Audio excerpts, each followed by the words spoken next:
kan?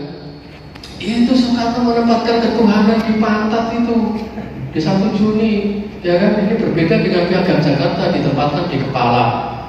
Beb, mohon maaf Beb, apakah yang di bawah ini selalu pantat Beb? Gitu ya. Apakah yang di bawah ini selalu pantat Beb? Akar kan juga bawah Beb, ya kan? Dasar itu juga di bawah Beb. Pondasi itu di bawah Beb. Jadi artinya apa? Ketika Soekarno menempatkan ketuhanan sebagai sila kelima, itu artinya sila-sila politik yang di atas ketuhanan itu didasarkan gitu loh Beb, pada ketuhanan yang Maha Esa gitu loh. Tepuk tangan buat Soekarno. Nah gitulah, iya kan? Menempatkan sesuatu di bawah tidak selalu jelek gitu. Maka maksud Bung Karno itu kayak gitu. Ya, itu ya. Kita ingin mendirikan, ya saudara-saudara semua, saya sudah mendengar pidato-pidato tuan-tuan selama beberapa hari, tapi menurut saya yang tuan-tuan usulkan itu bukan dasar negara. Menurut saya yang dikehendaki oleh Tuan Ketua BPUPK sebagai dasar negara itu yang dalam bahasa Belanda disebut dengan filosofis grondslag, dasar-dasar filsafat. Maka izinkan saya mengusulkan filsafat dasar negara pertama, kan gitu kan, bahwa kita mendirikan negara itu ya negara bangsa. Kenapa? Karena kita mendirikan negara satu untuk semua, bukan untuk satu orang. Dia menyebut tetangga saya di Kudus, bukan untuk Noto Niti, siapa? Niti Sumito, pengusaha rokok di Kudus. Saya kan orang Kudus. Ini disebut itu di pidato 1 Juni. Gitu ya. Bukan untuk umat Islam, bukan untuk umat Kristen, untuk semua. Maka dasar pertama yang sejak tahun 1918 saya gali dan saya perjuangkan, inilah saya persembahkan. Pertama, dasar kebangsaan. Begitu. Tetapi kebangsaan kita itu seperti apa? Jangan kebangsaan seperti kebangsaan Belanda yang menjajah kita. Kebangsaan yang chauvinistik. Kebangsaan kita harus kebangsaan yang mengenyahkan penjajahan dari muka bumi. Maka prinsip kedua adalah beri kemanusiaan atau internasionalisme. Gitu Pak. Ya. Nah, karena negara kita adalah negara satu untuk semua, maka kita harus mengelola negara ini melalui mufakat demokrasi. Karena hanya dengan demokrasi lah tuan-tuan kelompok Islam, tuan-tuan kelompok Katolik, tuan-tuan kelompok Kristen tetap bisa memperjuangkan nilai-nilai agama di dalam negara yang kita dirikan satu untuk semua itu. Tetapi apakah demokrasi kita mengembet kepada demokrasi ala revolusi Perancis yang hanya mengantarkan tuan-tuan yang kaya ini sebagai anggota parlemen, tetapi rakyatnya masih kere, masih menjadi gelandangan di pinggir jalan? Bukan itu kan. Demokrasi kita adalah demokrasi sosiodemokrasi kan gitu kan, demokrasi yang beda ya. Soekarno ngomong sama Pak Arik ngomong beda ya. Kan gitu ya. Demokrasi kita adalah demokrasi yang bertujuan untuk mewujudkan sosial repartisi, kesejahteraan sosial. Gitu. Demokrasi yang tidak hanya membereskan keberesan politik, tapi juga membangun keberesan rezeki. Oh iya, makanya sila keempat adalah kesejahteraan sosial. Nah, jadi Bapak Ibu, lalu yang kelima tadi kan gitu ya, prinsip kelima hendaknya bertakwa kepada Tuhan Yang Maha Esa. Itu loh Bapak Ibu. Nah, maka kemudian kata Bung Hatta, gagasan Soekarno tentang kebangsaan, ya kan? Karena amanat dan keputusan dari BPUPK adalah merumuskan ulang Pancasila yang disusun oleh Soekarno, lalu dimasukkan ke dalam pembukaan Undang-Undang Dasar.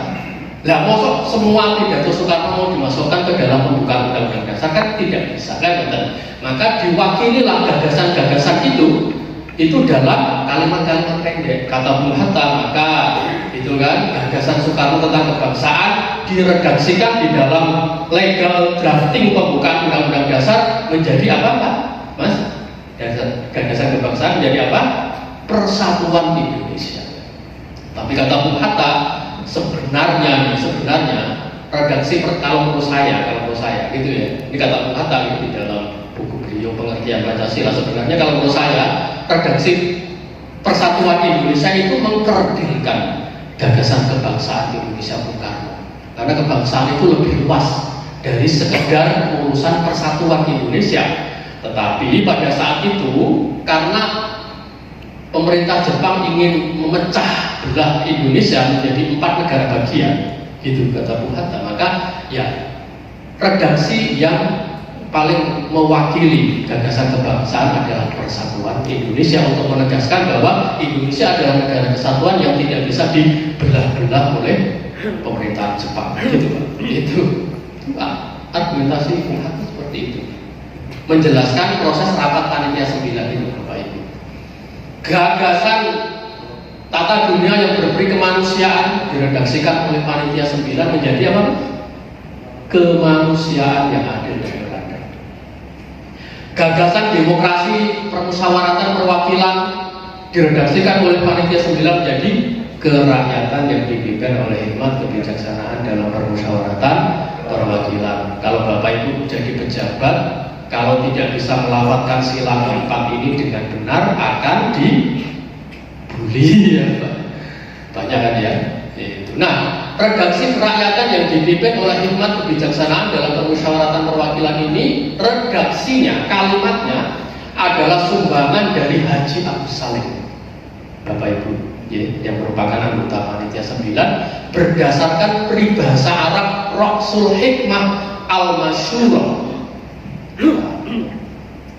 Roksul Hikmah Al-Masyurah, mahkota kebijaksanaan adalah musyawarah.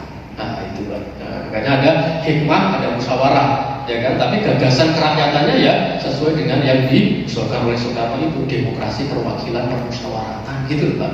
Gitu ya. Lalu sila sosial refardikai, kesejahteraan sosial bagi seluruh rakyat Indonesia diredaksikan menjadi keadilan sosial, kan gitu. Nah, ketuhanan inilah yang kemudian kan gitu ya, dalam Piagam Jakarta lalu mengalami perubahan nilai dari ketuhanan yang Maha Esa yang sama dengan Pancasila resmi menjadi ketuhanan dengan kewajiban menjalankan syariat Islam. Kenapa? Karena kata Soekarno ketika melaporkan Piagam Jakarta di tanggal 11 Juli 1945 di sidang kedua BPUPK, ya hanya 7 kata inilah yang membuat kelompok Islam itu mau menerima Pancasila, gitu Pak. Jadi hanya ketuhanan ditambahi kewajiban menjalankan syariat Islam inilah yang membuat Wahid Hasyim, Agus Salim, Abi Kusno, Kahar Muzakir ini mau menerima Pancasila. Kalau tidak ada syariat di dalam sila ketuhanan ini, beliau-beliau nggak mau menerima Pancasila. Artinya apa? Mendirikan negara Islam sendiri, gitu Pak. Itu. Karena Pancasila itu kan sudah disepakati kan untuk dibahas di dalam rapat panitia 9 itu. Nah, maka kemudian itu kan panitia 9 lalu pertama tidak mengubah tema tapi mengubah nilai ketuhanan. Yang kedua mengubah sistematika atau kata Ki Hajar Dewantara, bentuk Pancasilanya diubah. Kebangsaan yang awalnya sila pertama menjadi sila ketiga, kemanusiaan tetap sila kedua, demokrasi yang awalnya sila ketiga menjadi sila keempat, kesejahteraan sosial awalnya sila keempat menjadi sila kelima, ketuhanan awalnya sila kelima menjadi sila pertama. Ini adalah satu-satunya perubahan atau 1-2 ya yang dilakukan oleh panitia 9.